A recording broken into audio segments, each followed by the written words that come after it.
up, but then we still gon' bounce through it and bounce back from it. Only way we know to. Yo, what's good, y'all? I'm Prince J. Grimes, senior writer at Bet for the Win, and this is Prince J Live, where we talk about sports and some more stuff. Thanks for tapping in with your boy.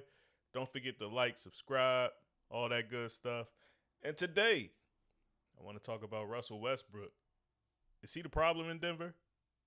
Jayson Tatum's torn Achilles and where the Celtics go from here. The Mavericks keeping the number one pick, Cooper Flagg, of course. But first, I was wrong about the Indiana Pacers, y'all. So I do a series on Instagram, right, with my boys, Mike Sykes, Evan Thorpe, where we talk about hoops. One of the topics we discussed was whether the Indiana Pacers were a legit finals contender in the Eastern Conference. And this was early in the second round series against the Cavs. And I laughed at the question. I said no, absolutely not. Even though I gave them a pretty good chance to win this series against the Cavs, right? Going into the series, I said the Pacers can beat the Cavs. That was mostly because I never really took the Cavs all that seriously. But I stopped short of calling the Pacers a legit finals contender because I was of the opinion that the Boston Celtics were still like head and shoulders above everyone else, which clearly I was wrong about that as well.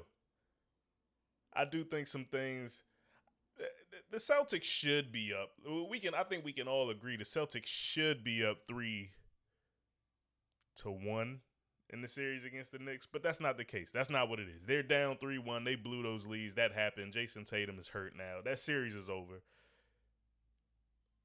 But even the way it's gone, I'm not so sure. Now looking back, the Pacers wouldn't have given them a good series, too. So I was wrong about the Pacers, man. They're a contender. They beat the Cavs last night to advance to the conference finals. And no matter who advances, whether it's the Celtics making a miraculous comeback against the Knicks without Jayson Tatum, or if it's the Knicks, which is the most likely scenario, I think the Pacers have a really good shot to advance. I'm not calling it yet, not picking it yet. I'm just saying I was wrong. They are a legit threat to go to the NBA Finals, clearly. Part of my issue with the Pacers, man, is Tyrese Halliburton. Or I should say part of what, led me astray when it comes to the Pacers. It's Tyrese Halliburton. He's their best player, obviously. One of the best players in the NBA when he's at the top of his game. But he's such a confounding player to me. Right? Like he has these weird games where he just doesn't shoot. I mean, he's not really a high volume shooter anyway. But when you watch what he did in Game 5 against the Cavs last night, where the dude just seemed to catch fire. Look, these are his stats. He scored 31 points, 10 to 15 from the field, 6 of 10 from 3. Super efficient, 8 assists, 6 rebounds. And we know he can have games like this. Look, you're not going out there expecting him to score 30. That's not what he does, right? He only averaged 18 points on the season. But when you know a guy can score like that, and then he goes out there and scores 4 points like he did in Game 3, it's confusing to me. And it's one of those games where it's 4 points and you're not shooting. That's the confusing part. It's not even like he's going out there just struggling. I mean, he was 2 for 8, which is not great, but it was only 8 attempts. And then he followed that up with a 3 for 8 game in Game 4, where they didn't really need him to do as much. He only scored 11 points, and they still won by 20 points. They were up by 40 at halftime, so I don't hold that one as much against him. But when your best player is going out there only shooting 8 times in certain games and you're getting blown out and he only finishes the game with 4 points, I'm confused by that. I don't understand why he's not more aggressive sometimes. Clearly, the rest of your guys don't have it. It's on you as the best player on the team to go out there and make something happen. And that doesn't really seem to be the type of player he is. He's more of a flow of the game type guy. He lets it all come to him, which, play the right way, whatever. I get it. But that's not really what that's like Shai Gilgeous-Alexander for the Thunder doesn't have the luxury of letting the game come to him. Sometimes he just has to go out there and get it. Nikola Jokic had to go out there and score 40 last night to give the Nuggets a chance. That's what the best player on the team has to do sometimes. And Tyrese doesn't really seem to want that responsibility. He seems to, don't get me wrong, end of the game and it's close and he's been feeling it throughout the game. He'll go and get the bucket in those moments. He's a great clutch player. I'm just talking about over the course of a full game. He's not necessarily the type of guy that's going to force the issue. And so far, that hasn't come to bite the Pacers. It could catch up to them in a series against, say, the Knicks, where they do have a guy who will carry that load for 4 quarters like a Jalen Brunson. But, man, Tyrese was incredible last night, man. I mean, he was just the way he was hitting those threes, they weren't touching anything but net. I mean, it was just rainbows straight into the bucket. Beautiful looking shots. I mean, the jump shot is, it's not a beautiful jump shot, but the way they were going in was beautiful, man. And as soon as he let him go, like it got to a point where you just knew, oh, that's good. He caught fire. And you would like to see him, not necessarily be that aggressive only when you're on fire. Like sometimes your team needs it. At what point in game 3 when y'all were getting blown out did you think, hey, maybe I need to go out there and get a bucket? He didn't. He finished with 8 field goal attempts. So that was always my thing with the Pacers, man. I think Tyrese Halliburton is super talented, and I don't want to take anything away from him. I don't think he's overrated like apparently the NBA players think, as they said in that anonymous player poll by The Athletic. But he does go missing sometimes, and as the best player on your team, and maybe that's why he was so happy to have Pascal Siakam come over. Maybe Siakam is the guy who they go to force the issue when things aren't working. But Pascal is all-star, really good player, really talented player. He can't do the things Tyrese Halliburton can do. And I think at some point he's going to have to, that's going to be the next part of his game of where he goes to the next level is when no matter how the game is going for you, even if you are having a bad shooting night, when your team needs it and no one else seems to can get it going, you're going to have to, start forcing the issue. As far as the Cavs, man, they had one of those guys too, right? Donovan Mitchell. And he did it, man, all series.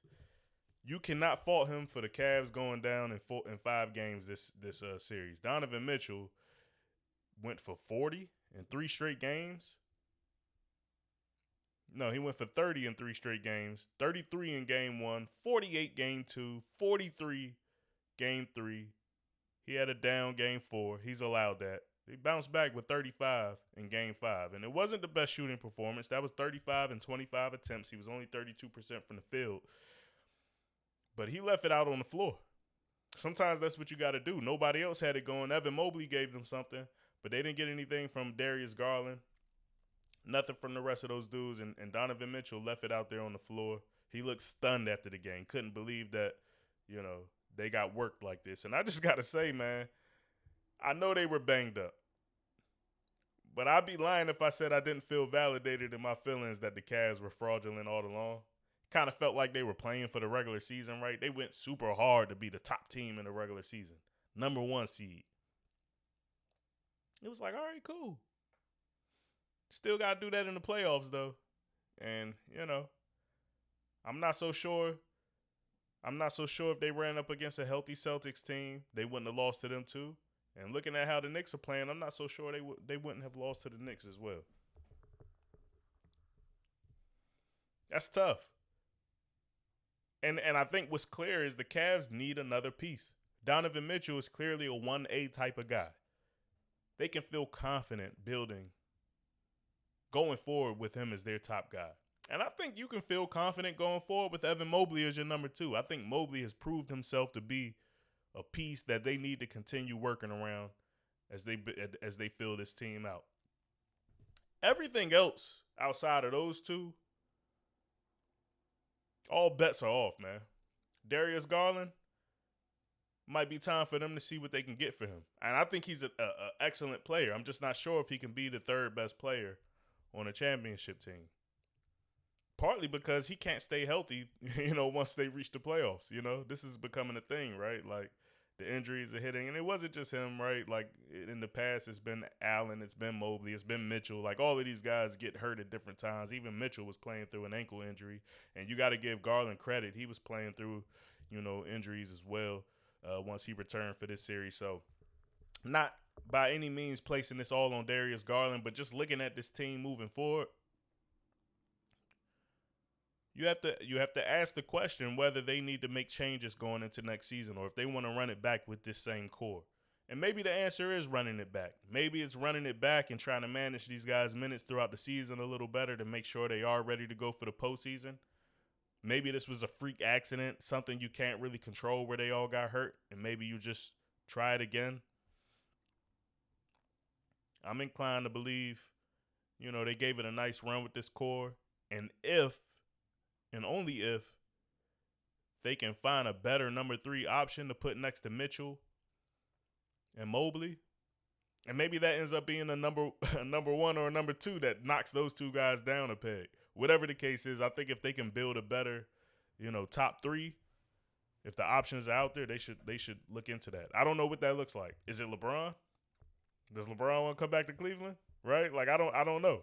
I'm just asking the questions. KD. I mean, there's guys out there. Giannis, we already know. And how do you go and get those guys? Can you package a Garland and a Allen and a deal for something like that? I don't know, but I do think that's something that the Cavs are going to have to ask themselves going forward, because 60-win season gone down the drain in 5 games in the second round, that's ugly, man. That's real Atlanta hawkish. I think y'all know what I'm talking about with those Hawks teams. Jeff Teague, Al Horford.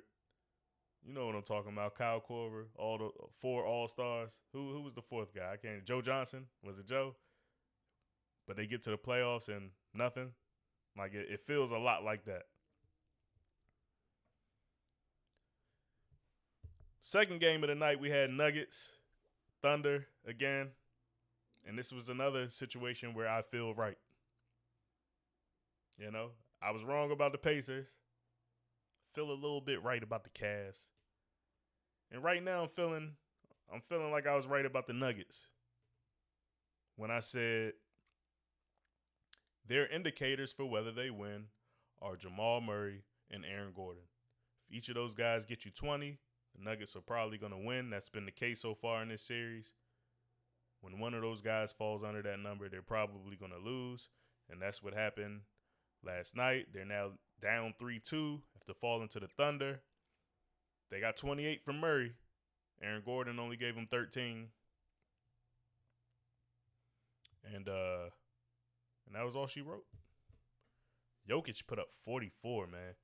And the reason why both of those guys need to score, and I know what you're thinking. Combined, that's 40 points between the two. It's not about the 40 points. It's about both of them having excellent games. So, they need, and Aaron Gordon, as good as he was, as much as he can contribute across the board defensively and all of that, they kind of need him to be like a legit third scoring option because they don't have anyone else really stepping up to fill that. You look across the roster, Michael Porter Jr. had 2 points. Christian Brown had 8. Peyton Watson had 3. Russell Westbrook had 4. Julian Strawther had 3. That's the roster right there. So you got the big 2, Jokic and Murray, 44-28. You need a third guy to give you 20 if no one else is going to score. And they didn't get that from Aaron Gordon, and they went down.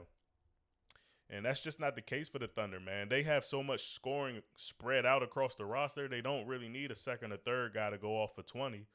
Shai's going to get you 30. That's what he did, 31 from Shai. Then they got double-digit scoring from 5 other guys. So there's not as much pressure. And that sucks, right? This Nuggets roster is thin. And that sucks, but that's the case. And let me just go ahead and I'm not even going to fake the funk. I ain't watched this whole game, man.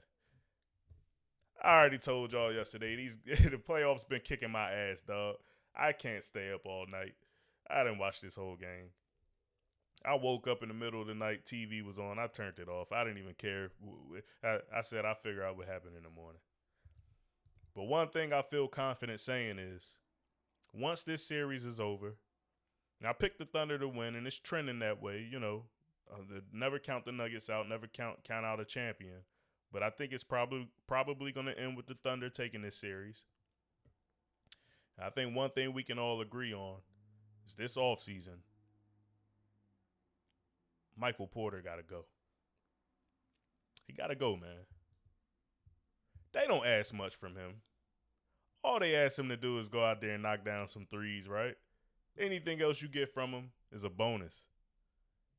And he ain't doing that one job very well at all this series. He had that one game 3 where he gave them 21 points. And they did win that game, by the way. He went 5 of 6 from 3, 7 of 10 from the field. Every other game, he's been under 10 points.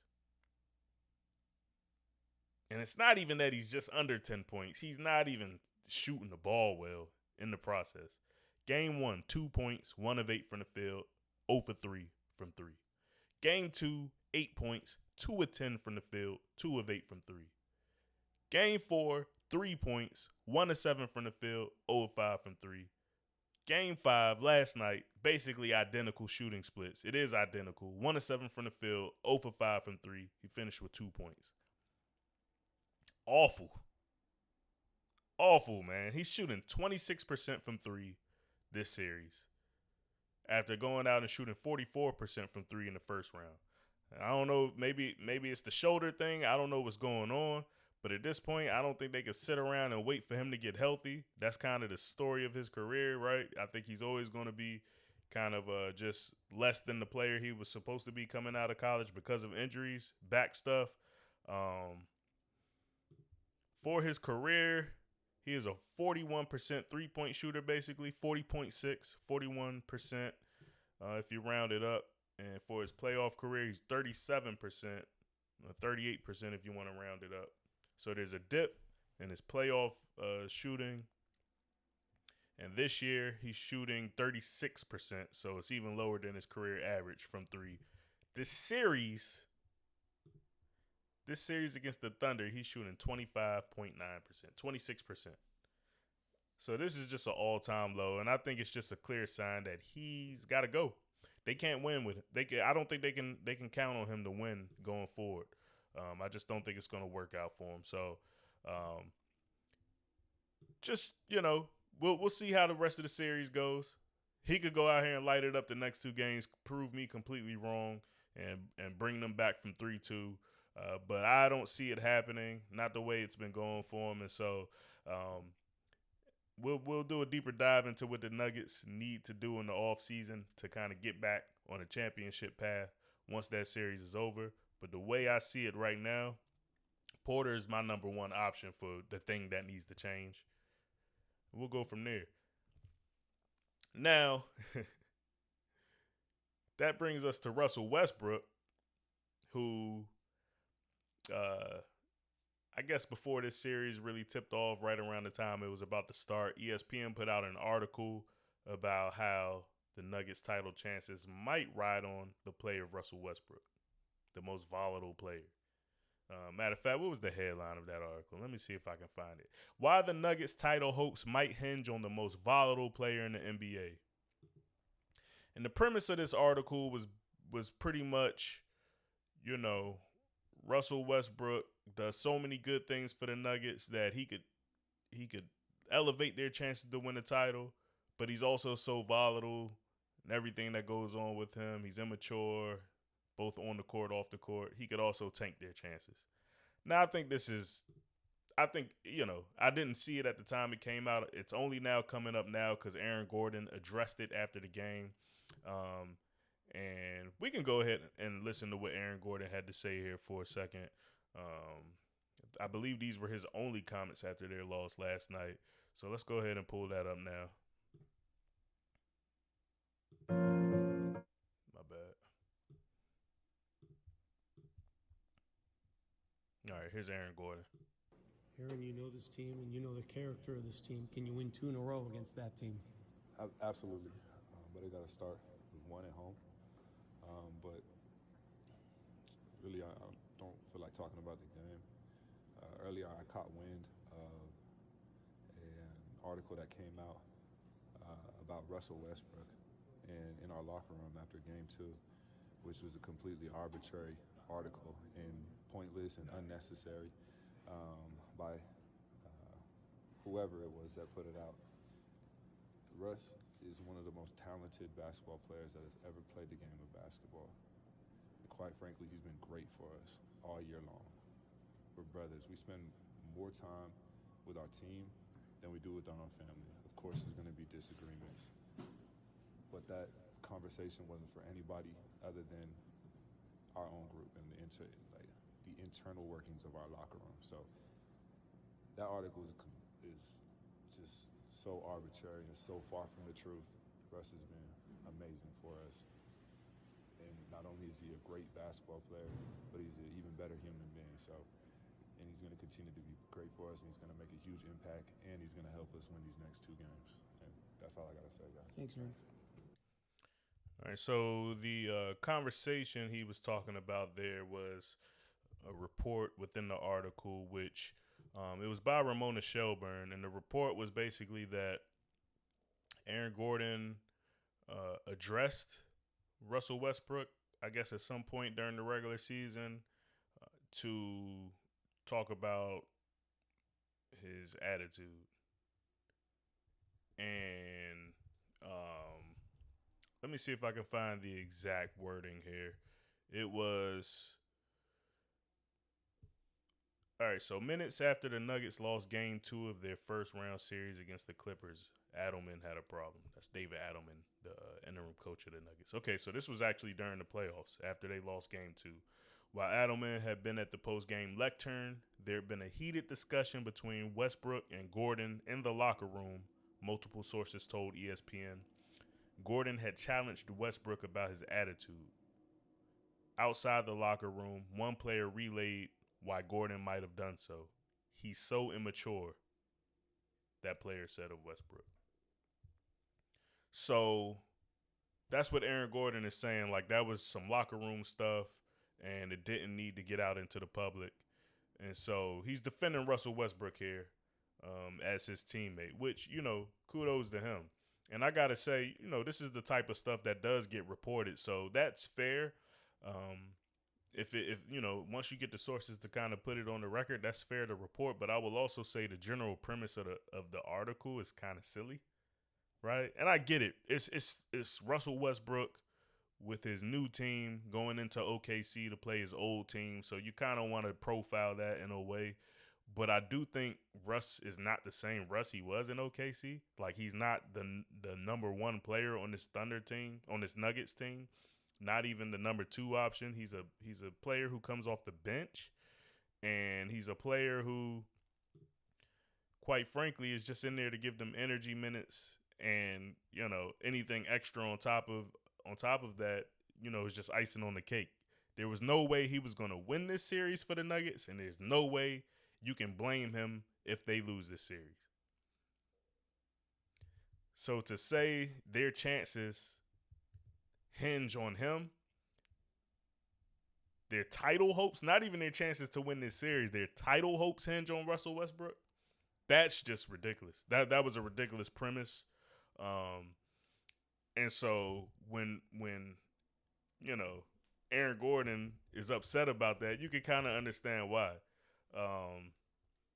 He calls it arbitrary, which, let's look up the definition of arbitrary. Based on random choice or personal whim rather than any reason or system. Yeah, that seems fair, right? It's kind of a random, the article is kind of random. I don't think there's any doubt, any question about that. Yeah, man, Russ is not that guy anymore. He just absolutely is not that guy anymore. And I think we saw that in last night's game. He was 1 of 7 from the field. And even if you look back at the results of the game, no one's saying, oh, Russ only went 1 for 7. That's why the Nuggets lost. No, that's not why the Nuggets lost. If he had played better, would it have helped? Sure. But, hey, it would have helped if Peyton Watson played better. It would have helped if Christian Brown wasn't 3 of 12 from the field. It would have helped if Michael Porter hit one of those threes. Right? Like, Russ is just another guy now. And so, yeah, there was no expectations for, I get it. He's a former MVP, right? But he's also way past his prime, and I think we've understood that. He's bounced around teams. The guy's 36 years old, going on 37 in November. Since his last year in OKC, 2018-2019, he has played for 5 different teams. And shout out to his time in Washington, man. Went out there, averaged a triple-double again. And then we sent him on his merry way. That was also probably the last time he was a top player on anybody's team. And you know what he got the Wizards? A play-in tournament berth. Was it the play-in tournament? I think it was the play-in tournament. Wizards made the playoffs. We did get into the playoffs, but I if I'm not mistaken, it was via play-in tournament. And then we promptly got our asses kicked by the 76ers in the playoffs. And Russ wasn't good that series, if I remember. So, and that was the last time he has been a top dog on anybody's team. And that was 4 years ago. So,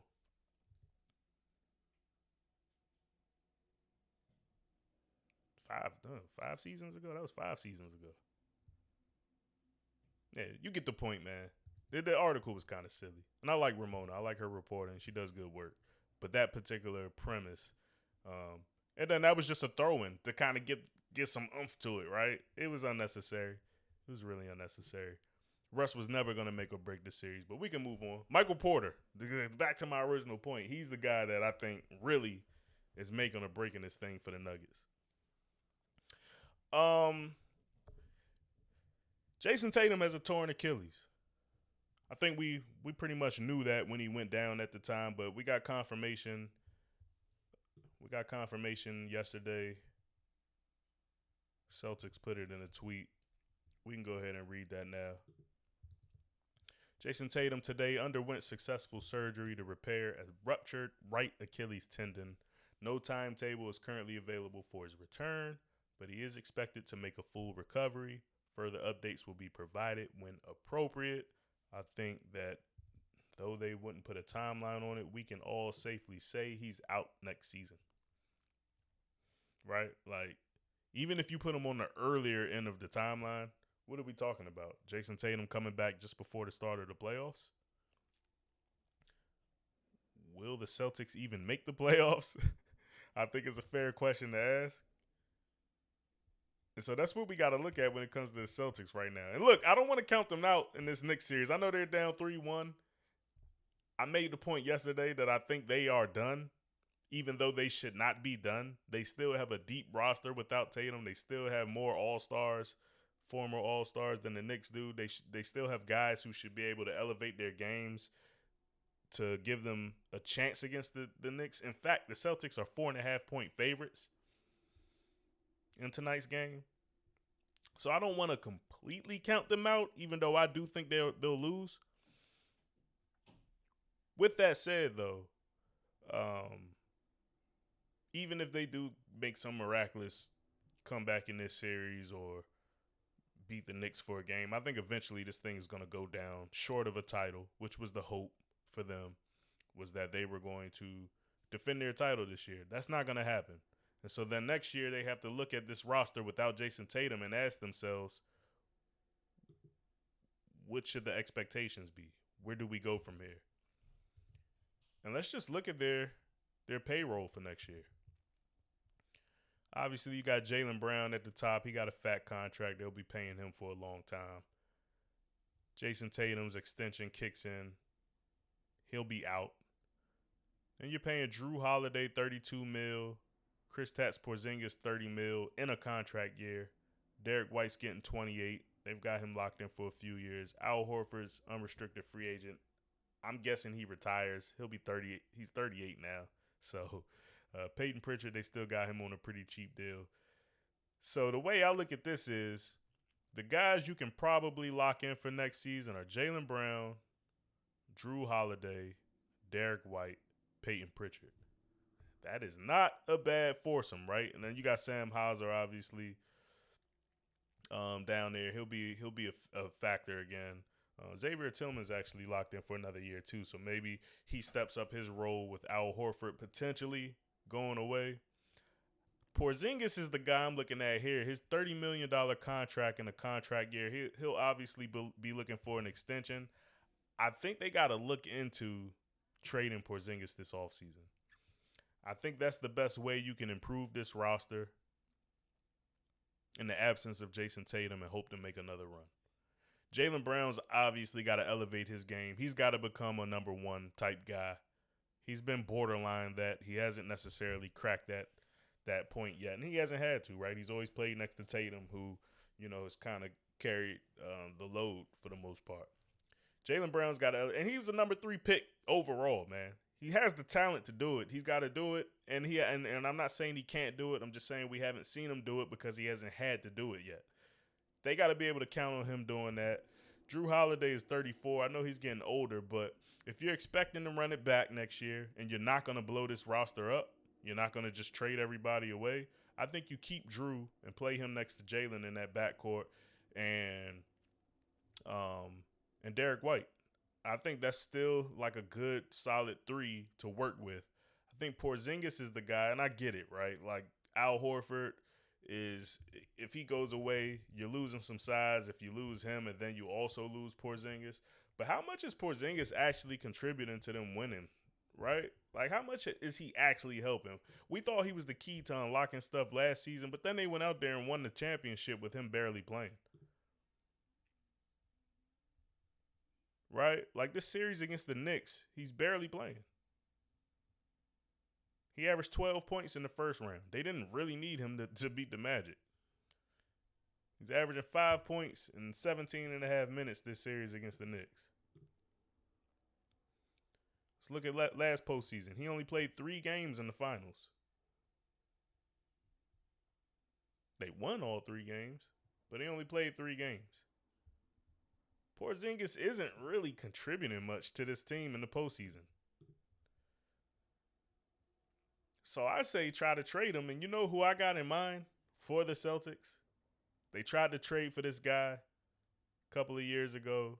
They were actually rumored to be dangling Jaylen Brown in a deal for him. But Kevin Durant seems like he would be a pretty good fit on this team. You slot Kevin, and I'm not saying this is a deal Phoenix would necessarily be interested in, but I do think Porzingis would fit a little better next to Devin Booker as kind of a big who, can stretch the floor, someone who doesn't necessarily need the ball in his hands to get a bucket. Devin Booker can still kind of be that creator for that team. But if they be interested in a deal and he gives them some defense in the paint, some rim protection, which Phoenix needs. If they be interested in a deal for Porzingis and the Celtics could somehow land Kevin Durant and you slide him into Jayson Tatum's spot, suddenly we got a Celtics team that we got to look at as still having a chance next year. The loss of Jayson Tatum doesn't feel as big.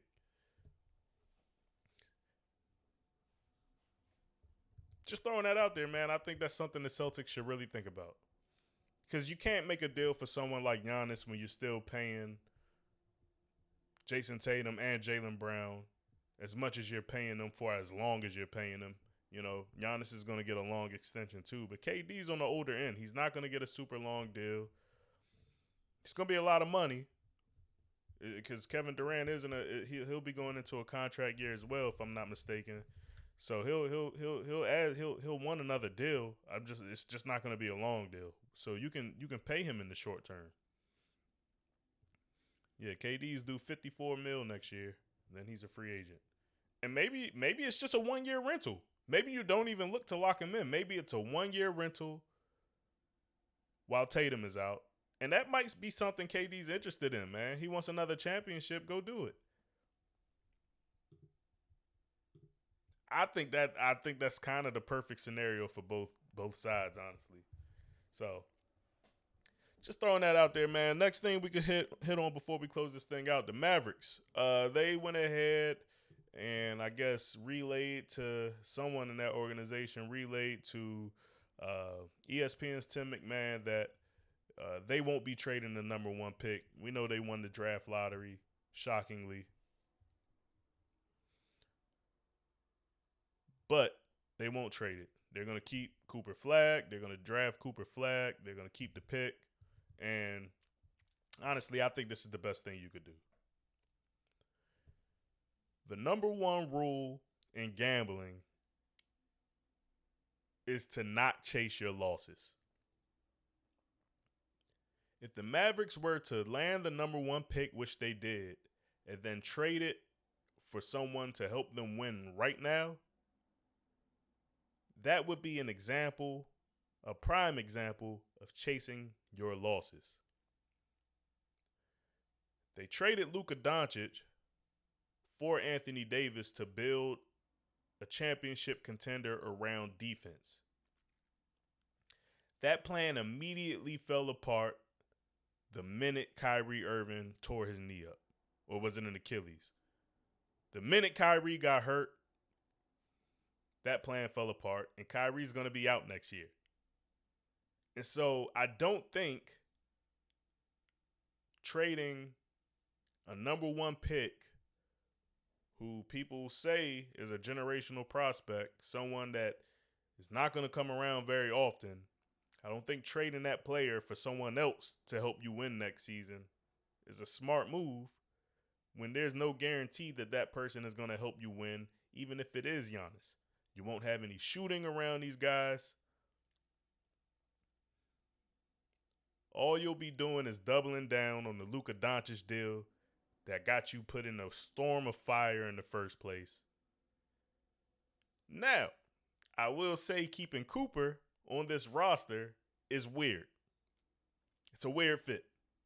It's a team full of bigs already. Daniel Gafford, Derek Lively, Anthony Davis, Cooper Flagg. You're going to have to make some moves around these guys to make it make sense. And by the way, Anthony Davis, it sounds like, sorry, buddy, you're going to have to play center again, which I'm sure he does not want to do. I'm sure he loved the idea of getting the move back, slide back into the 4 next to Gafford or Lively. And now it sounds like he's going to be playing next to Cooper Flagg, which means, sorry, buddy, you're going to have to play the 5. Whatever. That's still a good defensive combination between those two. Both can stretch the floor a little bit. That's a fun combo. They got to build out the roster around these guys to make it make sense.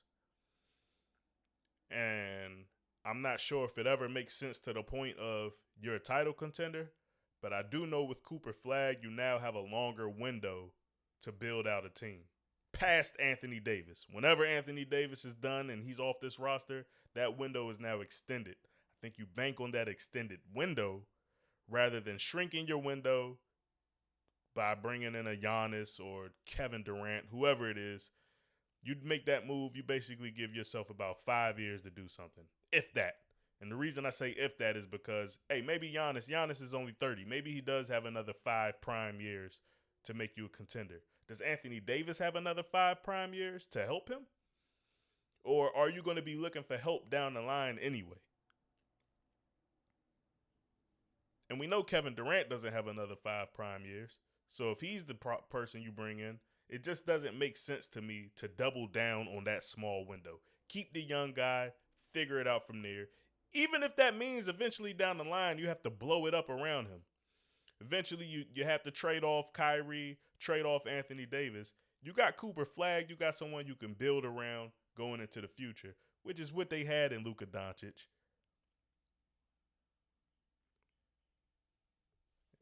And they ruined that. Don't go chasing your losses, man.